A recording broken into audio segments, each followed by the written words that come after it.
Hi guys, today I will tell you about how to drive an electric automatic car or an electric car. So, there is no need to wait until 2030. You can enjoy driving an electric car now if you follow these top tips for getting the best out of it. Here is an introduction about the electric cars to drive, how to drive them, and now we can start.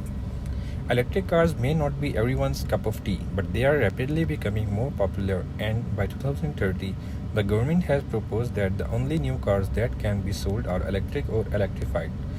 EVs are here to stay, and the good news is they are getting better all the time. Driving and getting the most out of an electric vehicle is a very different experience to driving a combustion engine vehicle. So, the more you can glean from the manual about the driving modes and the regenerative braking setups of your particular electric vehicle, the more you will get out of it. That's not just in terms of range and cost savings, but also your enjoyment of driving and using it day to day. It sounds obvious, but by seeing easy on the controls, particularly the accelerator and brakes, and by driving your electric vehicle as smoothly as you can, you really will make a huge difference to its efficiency. It will also add to your enjoyment of driving. The satisfaction from driving an electric vehicle comes on many different levels. After all, and the more efficiently you drive it, the deeper that satisfaction will get. It's not all about trying to eke another 12 miles out of range. True, but doing so can still be a uniquely engaging thing too.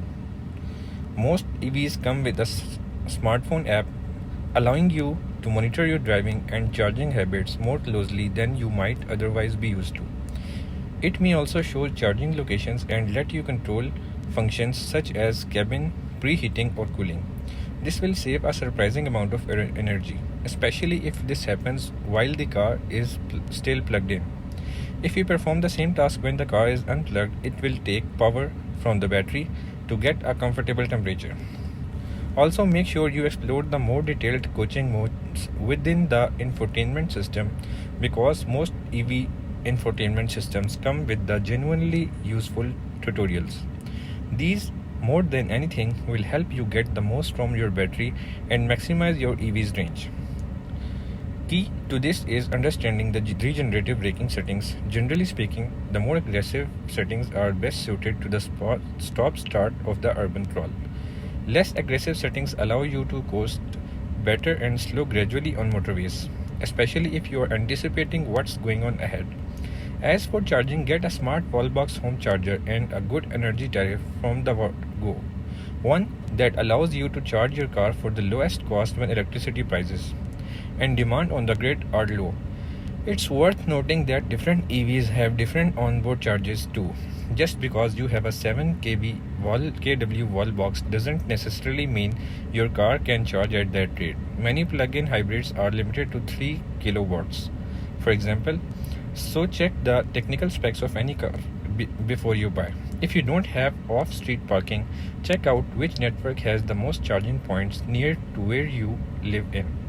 Just as importantly, establish which is the cheapest to use before you join. Some networks such as Source London have overnight price caps, allowing you to leave your car plugged in without fear of being hit by an unexpected big bill.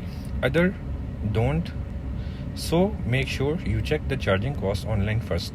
These can vary at different times of day, and be especially aware when parking at hotels that have charging points. It may cost you more than you think for an overnight charge. Thank you for today.